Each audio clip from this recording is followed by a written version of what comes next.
भारतीय संविधान कानून के समक्ष समानता और कानूनों की समान सुरक्षा की गारंटी सभी व्यक्तियों को देता है, जबकि महिलाओं ने ऐतिहासिक रूप से सामना किया है और जारी रखा है गहरी जड़ों वाली भेदभाव और हिंसा, जो उनकी सुरक्षा के लिए एक मजबूत संस्थागत ढांचे के अस्तित्व को उचित ठहराती है। हाल के सामाजिक कानूनी रुझान और अनुभवजन्य डेटा यह उजागर करते हैं कि पुरुष भी तेजी से ऐसी चुनौतियों का सामना कर रहे हैं जो समर्पित संस्थागत ध्यान की मांग करती है।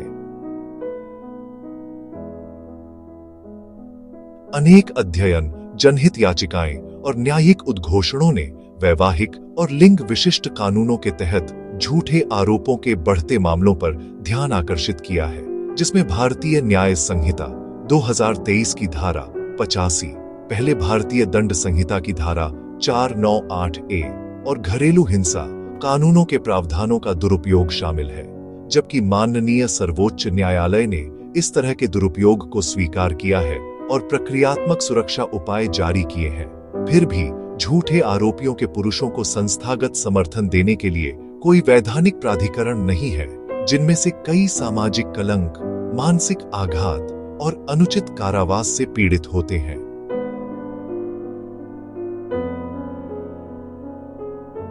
हाल के वर्षों में दायर एक याचिका ने आकर्षक डेटा प्रस्तुत किया, जिसमें 2021 राष्ट्रीय अपराध रिकॉर्ड ब्यूरो (NCRB) के आंकड़े उद्धृत किए गए। कुल 1,64,033 आत्महत्याओं में से 81,063 विवाहित पुरुषों द्वारा की गई, जबकि 28,680 विवाहित महिलाओं द्वारा।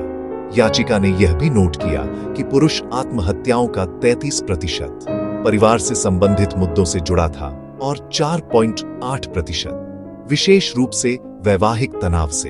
ये आंकड़े एक चिंताजनक मानसिक स्वास्थ्य और सामाजिक संकट को दर्शाते हैं, जो राष्ट्रीय नीति में अनुचित रूप से संबोधित है। याचिका ने आगे घरेलू हिंसा के खिलाफ पुरुषों को संबोधित करने के किसी तंत्र की अनुपस्थिति को उजागर किया। भले ही मनोवैज्ञानिक शोषण, शारीरिक हानि और वैवाहिक विघटन से जुड़े मामलों की संख्या बढ़ रही हो, जो पुरुषों के कल्याण को प्रभावित करती है।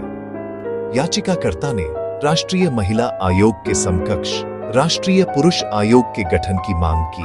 और पुलिस स्टेशनों के लिए दिशा निर्देश तैयार करने का अनुरोध किया, ताकि पुरुषों से घरेलू शोषण की शिकायतें स्वीकार की जाएं और उन्हें राज्य मानवाधिकार आयोगों या अन्य सक्षम मंचों को भेजा जाए। साथ ही यह भी आग्रह किया गया कि भारत के विधि आयोग को वैवाहिक तनाव और पुरुषों में आत्महत्याओं के कानूनी और मनोवैज्ञानिक प्रभावों का अध्ययन करने का कार्य सौंपा जाए,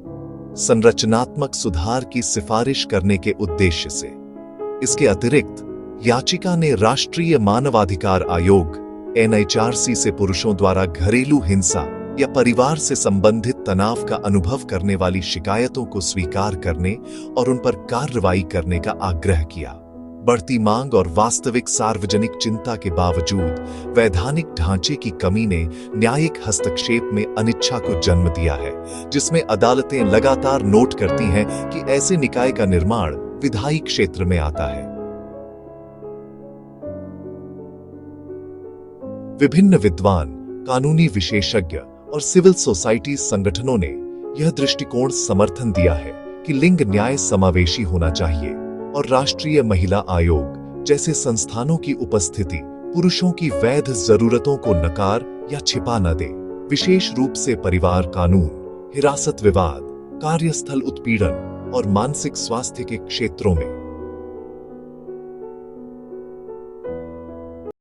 इसलिए राष्ट्रीय पुरुष आयोग की स्थापना का प्रस्ताव है, एक वैधानिक निकाय जो शिकायतों की जांच करने, कानूनी और नीतिगत सुधारों की सिफारिश करने, राज्य प्राधिकारियों के साथ समन्वय करने, जागरूकता अभियान चलाने और कानूनी सहायता,